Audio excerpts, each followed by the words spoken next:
Hi everyone, welcome back. I wanted to give you a quick little January journaling update because there have been some changes and I'll kind of explain those, and just a general hi, happy new year, and I don't know, just chat stationery.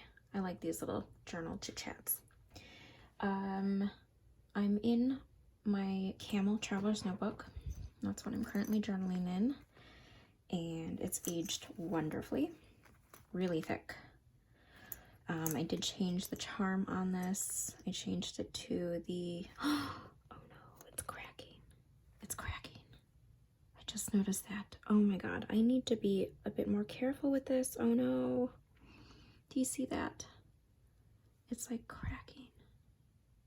I just noticed this. Oh no. It's an enamel charm, I believe. Am I able to glaze that over? I don't know. Oh my god.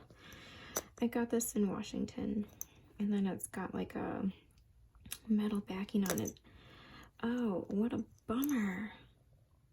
Funny how you notice things until you get on camera. I changed it. So getting back to the point, it was originally a Tim Holtz charm. And I guess I'm gonna have to change that again because this is precious to me. And I kind of changed the setup here. So I put my, if lost information to the front. Not that it really matters because I'm not really going anywhere, but like as a reminder that I should probably put that first and foremost when I am finally able to actually leave the house.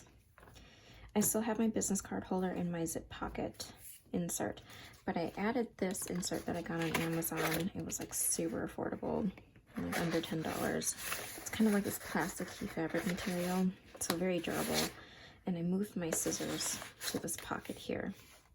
And then it's got a card slot here. The other side is a zip pouch. I'm actually impressed with the zipper. It's pretty smooth for the price. And in here I've got a bunch of collaging bits and papers that I am rotating through. So anything that I want to use up now, all the little paper bits go in here. So it's easier to manage on kind of what I want to use in my journal, in my Tier 1 journal system. Now, if you don't know what my tier journal system is, I can link that video below because I do get questions about that. It's just kind of how I break down my journal kits. Anyway, so Tier 1 journal system kind of has expanded to this little folder here. And I'm currently in a 013 insert. It's journal 155. I decided to finally put on my beautiful Marika Paz whimsical sticker because this is the year where I start using all my nice stuff that I've been hoarding or kind of holding on to for no particular reason other than that it's cute or precious somehow. I'm using it all. Screw it. No point in saving something if you can't enjoy it. You know what I mean? And if 2020's Empties videos has really taught me, it's all about using beautiful things that I bought for myself and not just letting it sit and go to waste. And also to stop forcing myself to use things up. If it doesn't make me happy, if it annoys me to use it up, I'm just gonna chuck it or donate it if I can. That's just what I'm gonna do. So I am, let's see, I started this December 27th, and I am this much through, so a little over half of the insert, because it's all about intentional journaling this year. If you haven't watched my 2020 completed journals video, I can also link that down below, and I talk about all the notebooks that I finished last year. And that's really made me change the way I'm going to journal this year. I recognize that that's too much, even for me. and the number is just too high, too ridiculous. And I did get comments asking, are you really embarrassed by the number? Yeah, I kind of am. Because I could have used that time to do other things. I have so many craft hobbies. I love to read. I love to watch movies. You know, my daughter's getting to such a playful age. Like, I should be spreading my time out more than to just this one hobby. While I love the hobby, it doesn't mean that I need to be in it 200%. You know, it's, I'd like to spread myself to other things, learn new skills. I've got so many different things that I've had on my bucket list of what I wanted to do, and I never got around to doing it. And partly because I just spent so much time kind of in my bubble of journaling, and I need to get out of that. I need to do that for myself. So yes, it is kind of embarrassing, that number. But for those reasons, for practical reasons. I love journaling. I recognize that it's a passion of mine, but I don't want to personally spend all my time doing nothing but it, but journaling, because in a way, journaling kind of became my crutch and my safety blanket. A journal was constantly in my hands wherever I went, even if it was just going upstairs, downstairs in my own house. My journal was in my hands all the time, and as soon as I got a second, I would open up a page and start writing. I'm done with that. I need to take a break, and I have done that already starting this month, even as soon as I started this journal, which was right after December Daily. So yeah, it's there's lots of changes coming to my journaling and simplifying it and journaling less. There have definitely been days this month where I have not touched my journal at all, and I'm perfectly happy with that. I'm actually spending time doing other things. So that's the first change, is journaling in notebooks that I love and enjoy, and journaling with intention. I'm not filling my notebooks with constant stream of thought now. I'm curating my words a little bit more so to reduce the number of notebooks that I have at the end of the year, so I don't have as much of a build-up as I go through the years. And I'm doing that for my own preference. So there's that.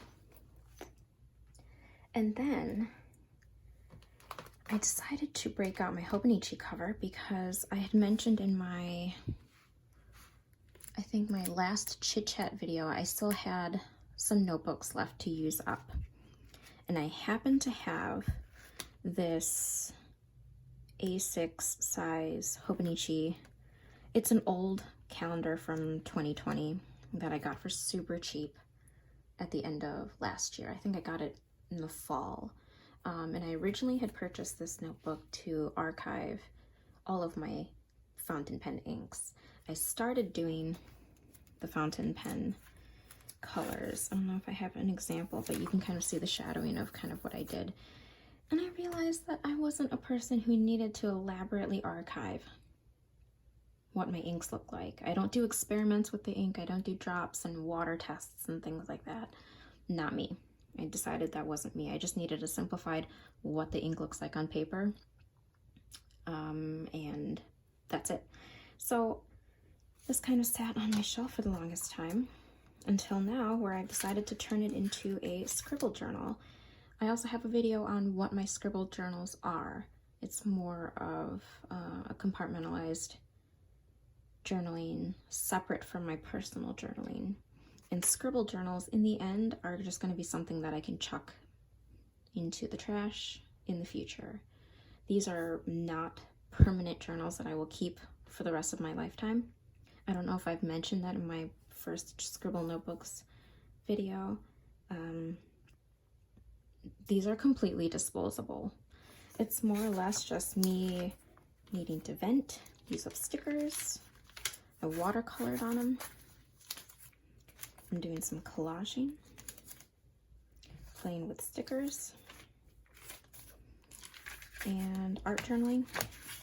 But it's completely disposable. So in a way, everything that doesn't go into my personal journal where I need to write, need to get some thoughts out, you know, like if I'm just angry and I need to vent, goes into the Scribble Journal. And yeah, so that's new. The cover's existing. I've already had this cover since 2016, so the cover is not something new. Neither is the plastic cover, but the journal was as of like summer, fall last year. And it's part of the notebooks that I have to use up. So there's that. So that's my latest Scribble Journal. It's a lot of Hobonichis going on this year because I found myself not able to go forward with the Happy Planner ring journal that I showed you for my 2021 lineup. It just wasn't happening. As soon as I put in the dates, I just felt this sense of dread, like I'm just not going to enjoy using it at all. And it was just one of those, like, if it ain't broke, don't fix it sort of situations. So why did I decide to go cheap and just get a Happy Planner when it's just not what I want? So I sucked it up and I got a Hobonichi Weeks Mega, which is my current preferred planner choice. I've been using this. This is my 3rd year going on with the Weeks Mega. I love it. Red is not my preferred color, but it was the only one that was left that was available to buy. And well, buy in the US without paying ridiculous shipping from the Hobonichi site, I should say. So I decided to just suck it up and get it. I already had the cover, and then I have the red. Nothing more to say about it. I love this format. It's small, it works, it's Tomoe River paper. I love this, and I do utilize the pages. I use it for lists, I use it for important information. I've got some stickers in the back. I use it for all my personal planning, my family's planning, everything, and never will I doubt instinct with my planner because I have found planner peace years ago, and that was with this and the bullet journal. It's just that this one works with my lifestyle right now because it's already dated and formatted, and I love it. So this is my current planner for this year. And like I said, red isn't really my color. I would have gone with a more like pastel color, but you know what? Red is a very lucky color in Chinese culture. I'm Chinese, and I think that that's a good sign. So red it is. And then this change kind of made me sad because I had so been looking forward to using this beautiful Q&A a day for moms 5-year journal. I finished my first 5-year journal in 2020, and I started writing in this, and then I found myself having to write really small and like almost kind of going into the next line because the lines didn't seem like they were enough. I found myself writing more than I could fit, and I didn't like changing my handwriting to be so small because that's just not naturally how I write. And so with my natural handwriting size, I could only fit like 2 lines, and it just wasn't enough. So I was days in, and I found myself not enjoying it as much because of that. And it's not because of the journal itself, it's just that I'm in a stage in my life where I just need a couple extra lines, a little bit more room to write, because my 5-year journal is more or less filled with a summary of my day of like being with my daughter and happy memories and some personal things that have happened. And this really didn't give me enough room. So my plan is I'm going to go back in and actually white out the days that I filled in, and I'm going to save this for when maybe I will be journaling a little less and I'm in a different stage in my life where my 5-year journal isn't so centered around my daughter, and like my daughter and myself. Eventually it'll just be more like, you know, just for me. So this has gone back onto the shelf to be used for later. And I decided to use some birthday money to purchase this. And I'm very happy that I bought it because I have wanted this since they came out. It's a pre-dated Hobonichi 5-year journal. It comes in this beautiful box. And I don't intend to keep a cover on it. Oh, maybe I will. Maybe I'll actually like make one. I don't know. And it's very sleek. It's Tomoe River paper. And the beginning kind of has like this small overall calendar, which I don't plan on using. But as you can see, much more room to write. Because I also have this additional side with all the like grid paper that I can overflow into if I wanted to. And I have seen some people do it where they journal and then they might do a little doodle or something like that. I'm not quite sure if I'm there yet. I don't have the time. I usually do my 5-year journal right before bed, just a few lines. And but that's my intention, is to maybe eventually get there, is to be able to like do some drawings and some doodles. But I like having this room and then the overflow if I wanted to. And that is what was important to me for my next 5-year journal. And so I have that with this, and I am quite sad that I can't use that Q&A for Moms one. I think it's a great journal overall, but for myself, I just tend to write a little bit more. I just need a couple extra lines, and it will be saved and it will be used in the future. So that is something to look forward to in maybe 5 years' time. But now I will be using the Hobonichi 5-year journal. And this I don't have to actually date. It's already dated for me, which is nice. And I also like the idea because it's Tomoe River paper, I can have a little bit more fun with the ink. So if I wanted to, I could watercolor it if I like do background watercolor swatches. And I plan on using a document ink for this, so that's very important too. Before, I would use the Uniball Vision waterproof, fade-proof pens with it. And I've also used a Papermate Inkjoy, and those are pretty permanent too. They don't really smear as much. But for this, I'm going to start off with using my, I think my blue Lamy. Yeah, my blue Lamy is the one that's inked up currently with De Atramentis Document ink in Fog Gray, which is one of my favorite ink colors. And this will just kind of sit at my bedside together with this. This is a Lamy Safari in a medium nib, which is one of my favorite fountain pens. But my intention is to always use a document ink with that 5-year journal. So that is a current change, and I'm looking forward to that. In other news, I'm still waiting for my Some Things of Mine order, which is going on like 3 months, and it still hasn't gotten here yet. It's in Germany as of January 2nd, and it's almost the end of January now, so I don't know when that's going to get updated. I'm hoping that'll get here, because I bought that in like November, and it's still not here. So maybe I can do like a little unboxing of that order. I'm hoping I get it here, it gets here safely. And I think that's it for journaling.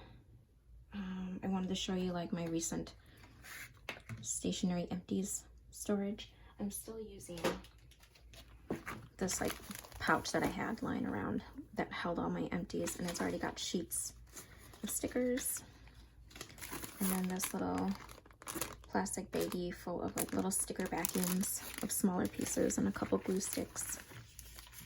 So this is what I have so far in Empties. But then for all my little tiny sticker flakes, I'm using or reusing this old Matchbox.